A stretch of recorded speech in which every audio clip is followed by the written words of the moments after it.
Most stories begin with, once upon a time. Mine begins with a coffee jar. A tiny, insignificant piece of plastic that sat on my kitchen counter. To me, it was convenience. To my husband, it was anarchy. And the unbelievably tense fight about that jar was the first time I asked myself the question that would change my life forever: am I really so different? And if I am, is that a bad thing? It was the story of how I learned that sometimes, the person you least expect to betray you is the person staring back at you in the mirror. Welcome back. If you've ever felt like you don't fit in, like your brain works on a different operating system, and it's cost you everything, stick around. Hit that subscribe button and tell me in the comments if you've ever felt like the odd one out in your own life. Because today's story is a journey from self-doubt to self-respect, and it's one you need to hear. To understand the jar, you have to understand me. I was the girl who would get a cold sweat just seeing fractions in a textbook. The numbers would swim before my eyes. But the same brain that failed at simple math could read the hidden stories in people's faces. I could tell you if a friend was hurting, even if she was smiling. I could sense the tension in a room before a word was spoken. I was the girl who, to survive in an office where people fought over correct procedures, would temporarily hide important files in in a folder labeled music, because, in my chaotic brain, that felt safe. I was the girl who would meticulously read people's expressions in a social setting to know how to act, but would completely forget to monitor my own expression, leaving me looking like a deer in headlights.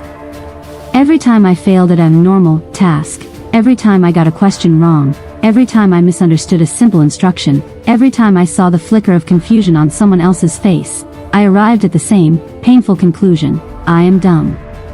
The breaking point came on a completely ordinary Tuesday. I was in the kitchen, dreaming out loud about our upcoming vacation, mapping out an entire 10-day plan in my head. My husband was listening, waiting for a pause. When he finally spoke, he simply said, "We can't take the dogs to his birthday vacation." He was talking about his sister's birthday. His sister. And I had completely missed that detail. For the last 10 minutes, I'd been planning a vacation for all of us, including our dogs, while he was talking about a specific family event. I felt my world tilt. It was like my brain had just dropped a glass on the floor. A simple, crucial piece of context, and it just shattered at my feet. How did I miss that? I thought. The shame was a physical weight in my stomach. That same day, my boss called. He was explaining a simple process, step by step, and it was just noise. White noise. I couldn't string the sounds into meaning. I was holding the phone, feeling my face burn, and I couldn't process a single word. Finally, I just whispered, "Sorry, I don't understand." The silence on the other end was deafening. In that moment, a cold, terrible certainty filled me: this is it. My job, my friends, my marriage, it's all going to crumble. I am too dumb to hold any of it together. And then, the universe decided to throw me a curveball. My boss didn't fire me. She didn't even yell. A few days later, she pulled me aside. There was no frustration in her eyes, which was shocking. It was something else, something I couldn't recognize at first. She said, "That habit of yours, hiding files in the music folder. It's actually quite smart. You don't follow the system, you think in buckets. You organize information by how you use it, not by what someone else says." She explained that my chaotic method of seeing work in monthly blocks and keeping everything in a cohesive, personal system was different. And one day, after a frustrating morning, she tried my method. She'd saved 3 hours. 3 hours. My messy, dumb, I don't know how this works, brain, had saved her 3 hours. What I thought was my fatal flaw, was just a different style.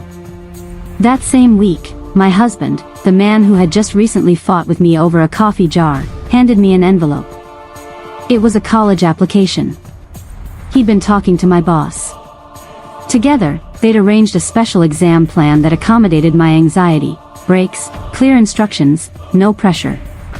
He said nothing. He just watched me. I was waiting for it. The disappointment. The sigh.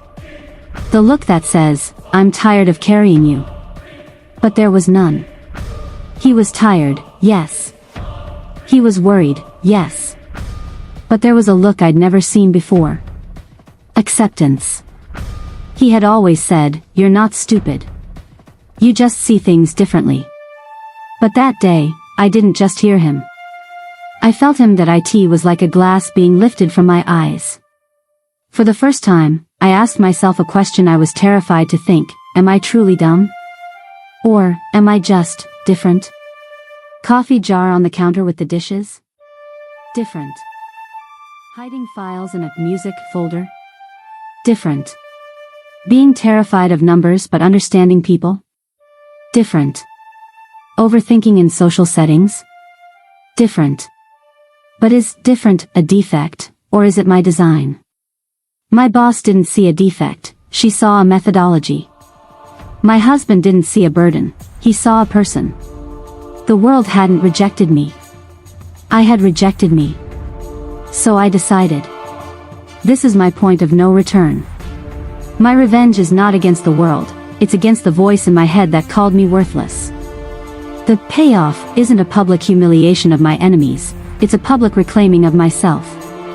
My revenge is putting the coffee jar exactly where I want it, because it makes sense to me. It's storing my files and music, because it's my system. It's passing those college entrance exams, not because the numbers are easy, but because I refuse to give up. I walked into that exam hall with my heart pounding and my hands shaking. But I also walked in with a new mantra. This is not a test of my worth. When I saw a question I didn't understand, I didn't spiral. I remembered my boss. I remembered my husband. I remembered that my dumb brain has saved people time, and it will damn well save me now. The final revenge? The revenge is that I am not afraid of them anymore. I am not afraid of being me. The antagonist is the internalized shame I let define me for so long. And I am walking away from it. That we spend so much time fighting to fit in, trying to be the default setting for a world that is full of custom, unique software. We get so attached to the idea of being normal that we don't realize normal is just the most common setting, not the best one. Sometimes, the biggest victory isn't proving someone else wrong. It's proving the voice inside your own head wrong. It's choosing to show up for yourself when it's easier to just give in. That's the story. A story of a coffee jar and a woman who finally learned to listen to her own heart. If this story gave you a new perspective, smash that like button, subscribe, and join our community. Tell me in the comments, what's one thing you do that others see as weird, but you know is just your superpower? Share your story. And remember, if you ever feel lost, just know that you're not dumb. You're just on a different path. And that path is yours. See you in the next one.